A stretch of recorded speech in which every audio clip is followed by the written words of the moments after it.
Erokamano kuom medo keto Ramogi TV chenro mar oimore. Duol marango ratich oganda Ombudsman nomiyo jotije apis machulo omenda mar rutaya ne jotije mapacho ka ndalo 60 mar tieko midhiero masani okwako sekta no. Nono to gibiro yango gi kaka jogo moko owinjore bede apisi. Ma wachi gi direkta mar duol no Charles Dulo moyango ni nitie jotije mamoko 144 ma pok ochulo omenda gi mag rutaya. Lidio Keo nigi ler. Okinyi mar tich ang'wen, jakom duol marango ratiro mar oganda no ochopo apis chiwo omenda ne jogo moserutaya kama ne giyude ka jotije moserutaya ni kod midhiero kaluwore ni kawo kinde malach kapok ochulgi omenda maggi. Kati namba ionekani? Kwa nini? Bang' timo apedha margi, duol no yango ni nitiere jogo moserutaya maromo 318 ma are higa 2019 pod ni kod ng'ur ewi omenda ma ichulogi ka thothgi gin jotij kambi mar gach okolo kata railway service.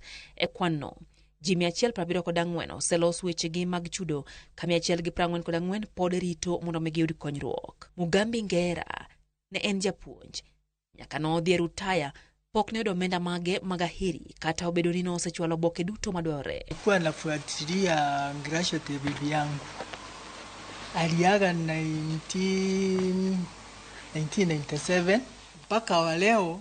Niliambiwa niende nikangoje. Nikienda kwa Huduma Center naambiwa imetengenezwa inangojea kulipwa tu.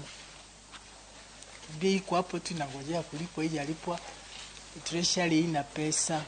Mabende chal mar Moses Amoko mawacho ni nyaka no wit minode mane tiyo kaka jachiw thieth higni 20 mokalo osebedo kocha no safar maya Kisumo kobiro Nairobi kinde ka kinde to onge duoko mora mora ma oseyudo. They would sit on these forms until they expire, and when I follow up they tell me the forms, the application you have made have expired. Make a fresh application. To cut the long story short, now the third one is the one that has gone through. At the pension there, I cannot lie. It is very frustrating when you go there.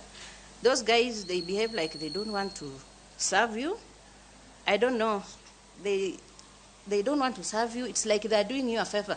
Director Pensions Department to process and pay all pending 144 claims within a period of 60 days, failure to which the Commission shall give the office holder a notice to show cause why he should not be declared unfit to hold the public office. Duol mochung'ne ratich oganda no koro wacho ni nitiere Jokenya maromo 48 ma osebedo karito chudo mar rutaya kuom kinde maromo higni 16 nyaka higni 25 ka moko maromo 20 osebedo karito chudo makamago kuom oheo higni 26 ka chal makama okel gi onge mar omenda e migaono mar omenda.